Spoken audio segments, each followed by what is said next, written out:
So one of the things I find really cool nowadays is the fact that you can take some of these action cameras and kind of make them a little bit more, I want to say a little bit more professional. So especially on a budget, because I'm all about budget, right? So the other day, of course, we did a whole bunch of products from these folks over here at STARTRC. I hope I'm saying that right. And they had this cool little case here for your Ultra, right? So there's your little case for your Ultra, which I thought was pretty awesome.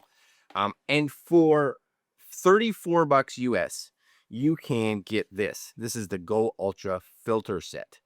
So it comes with 4 filters in it, I believe. So you get a circular polarizer, which is awesome. You get a ND32 and ND64 to help get your shutter speed down. Yes.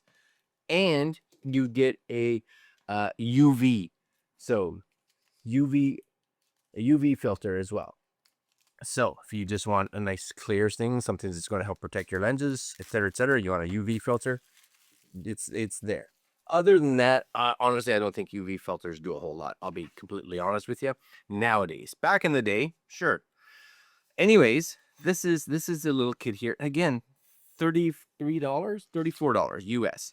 It's got 5-star review, so that's good. Does it come with a little case?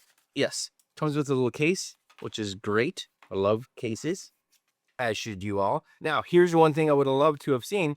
They give you this lovely little case here, which, look at that. Hey, tell me that's not looking professional, right? That's professional. What I would have loved, this is what I would have loved, is that they would have made this big enough to house this, right? So that you could take your camera, slide this in the top, because it's not a whole lot bigger. Make the whole thing a little bit bigger so that it holds that. That, my friends, would have been amazing. That would have been amazing. Anyways, this is it here. We're not going to test all the filters, but I am going to take some of them out. They're nice and clean right now, which is nice. So you can kind of tell by looking at these which is which, hopefully. So that's going to be your UV filter. That's going to be your circular polarizer, your CPL. So that's going to help take reflections and stuff off there. And then, of course, it's hard to tell which one of these. One of these is going to be your ND32, and one is going to be your ND64. Again, really help get your shutter speed down to kind of get that motion blur. Or if you want to shoot things like time lapse or long exposures, especially, it's kind of nice to be able to get it darker. So my guess is I've never even done this. Does this? Oh yeah. So this just unspins. You see? You just unspin these. That's super easy. Okay. So let's say I wanted to shoot with this.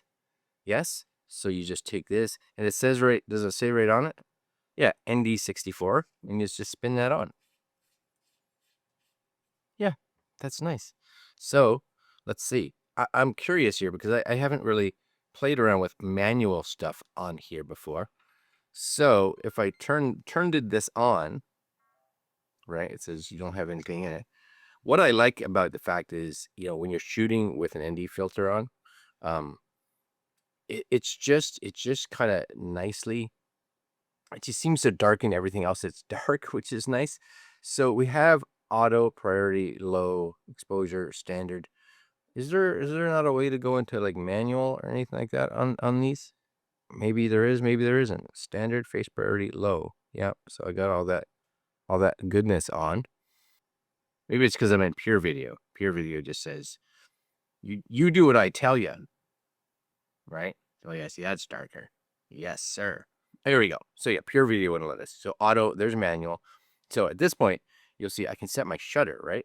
So because I like to shoot in, let's say, 1/30th. So I put this at 1/60th, right? There, 1/60th of a shutter. See how dark that is right now? My ISO is cranked right up. So really in this kind of light, it's too much. It's too much, right? Too much darkness. You guys can maybe see that. And that's at ISO 1600, which is where I have it maxed out. Okay, hold on. I'm going to put that back there. That's it normal. See how that's too bright? Oh, we're getting a bit better, right? We're getting a bit better. For this lighting in here where I am right now, right? Again, you can kind of see that. An ND16 probably would have been best, right? An ND16 on here. So I am shooting at 1/60th. So if I brought this down, so let's say I change this to 24 frames. Okay. Yes. Not 4K, 24 frames. And then I changed this to manual and I brought it down to 1/50th. I get more light, right? 1/40th, I get more light. 1/50th, I get more light. So again, I think depending, well, it's moody for sure, because the only thing that's really lit up is my face. Yes. But you guys can see all kinds of, hopefully you guys can see that, right? All kinds of information. So yeah, that's nice. I like that. All right, so I actually have the ND filter, the ND32 on right now. So you can see me not being exposed great, which is fine. But look at outdoors. Outdoors looks good. So let's actually just go outside quickly here. Try to go quickly so the dog doesn't come out. And once I get into the sun, this is with the ND32. See, even right there. Perfect. And I'm at ISO 400. So that should still be good. Nice sky. How we doing here? Yeah, still good, I think. And if you really wanted to, you could. I'm just going to stop this for a minute. All the way down to ISO 100. Okay? Which means I should have a bit of possibly some motion blur in there, possibly. Because again, the fact is, I'm shooting at, what am I shooting at? 24 frames for this one, and I'm shooting at 1/50th.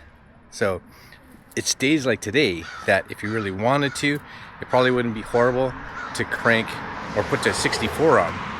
But 32 gives you a nice in between, especially if you're going into like shaded areas like this, just to kind of get some idea. Yes, and I am just kind of spinning around to see if we get any like blur. How are you?